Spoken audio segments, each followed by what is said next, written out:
Bismillahirrahmanirrahim. Assalamualaikum warahmatullahi wabarakatuh. Dan selamat pagi adik-adik sekalian.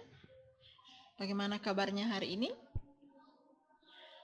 Mudah-mudahan kalian semua dan kita semua senantiasa berada dalam lindungan Allah Subhanahu wa Ta'ala. Amin ya Rabbal 'Alamin. Baik, melanjutkan pembahasan kita pada pertemuan sebelumnya. Kita masih akan membahas mengenai penerapan integral.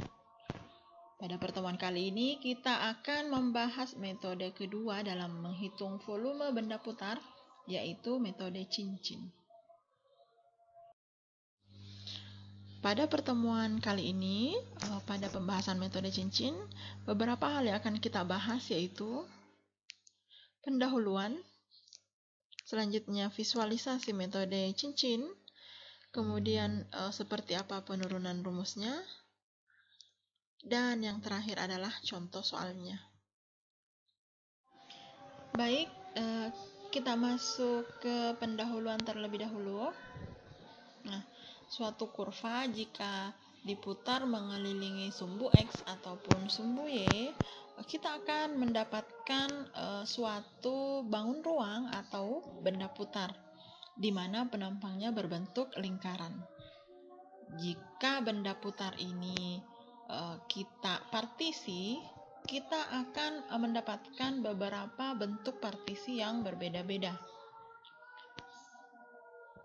Di antaranya yang berbentuk cakram. Nah, jika partisinya berbentuk cakram, untuk menghitung volumenya kita akan menggunakan metode cakram. Nah, metode cakram ini telah kita pelajari ya pada pertemuan sebelumnya.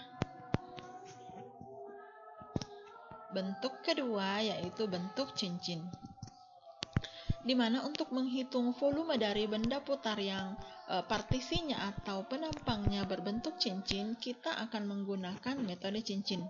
Nah, metode cincin inilah yang akan kita pelajari pada pertemuan kali ini. Baik, selanjutnya kita masuk ke visualisasi metode cincin. Untuk itu, perhatikan gambar berikut ini. Misalkan terdapat kurva Y1 sama dengan F1X, dan ada kurva yang lain, misalkan Y2 sama dengan F2X. Di antara kedua kurva ini terdapat daerah di antara dua kurva. Jika daerah di antara dua kurva ini saya putar mengelilingi sumbu X,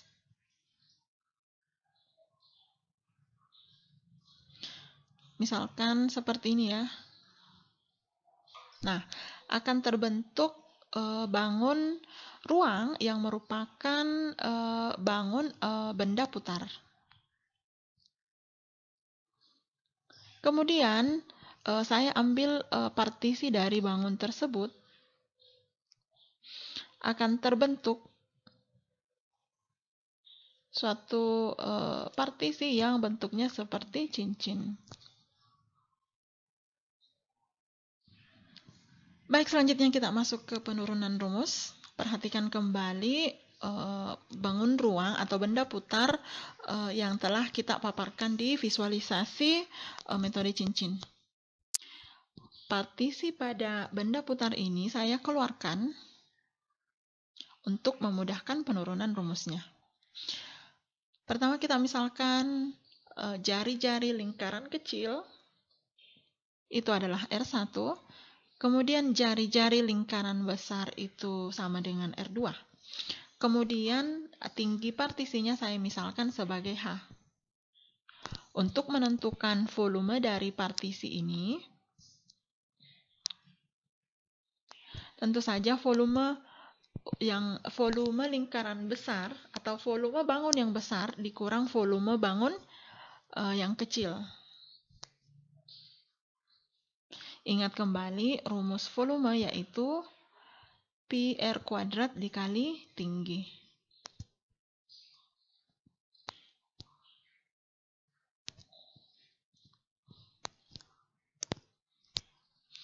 Selanjutnya kita perhatikan bahwa R1 dan R2 tidak lain adalah kurva kurva pertama atau grafik pertama dan grafik kedua, sehingga R2 bisa kita ganti dengan F2XI dan R1 bisa kita ganti dengan F1XI. Selanjutnya, untuk menghitung volume secara keseluruhan, kita menjumlahkan semua partisi-partisi yang ada.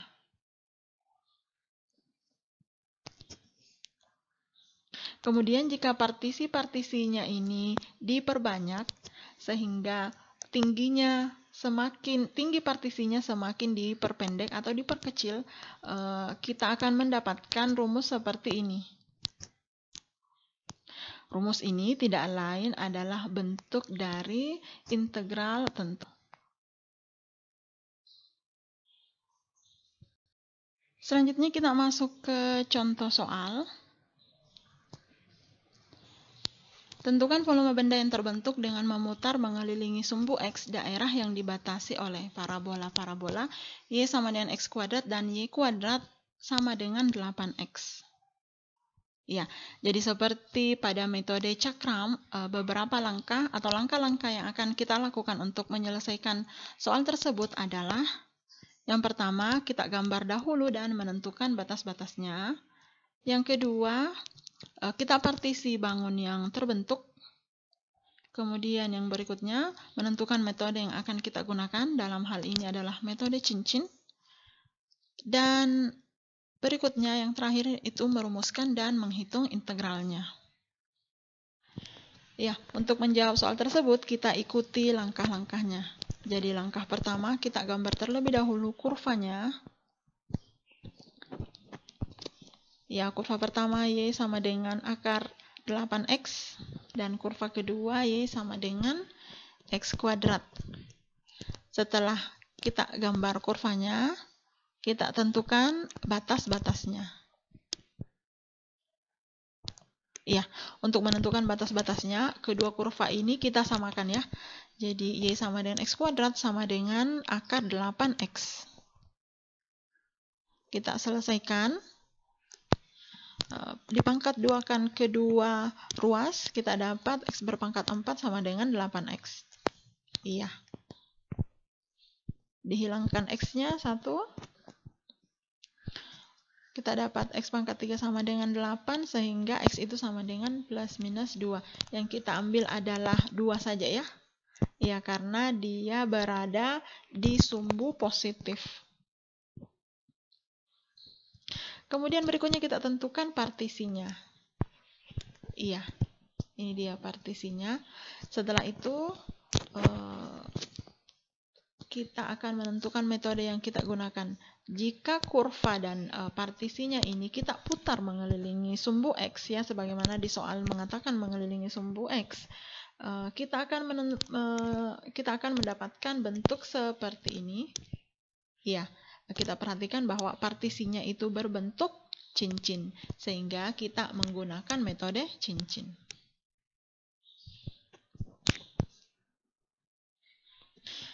Baik, metode cincin itu kita sudah dapat rumusnya ya, yang sebelumnya ya.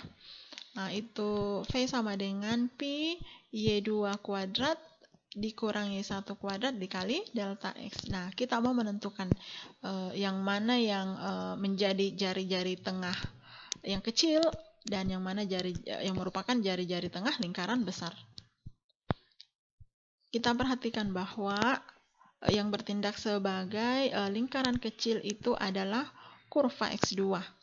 Dan yang bertindak sebagai lingkaran besar yaitu kurva akar 8X. Ya, kita masukkan ke rumusnya. Kita peroleh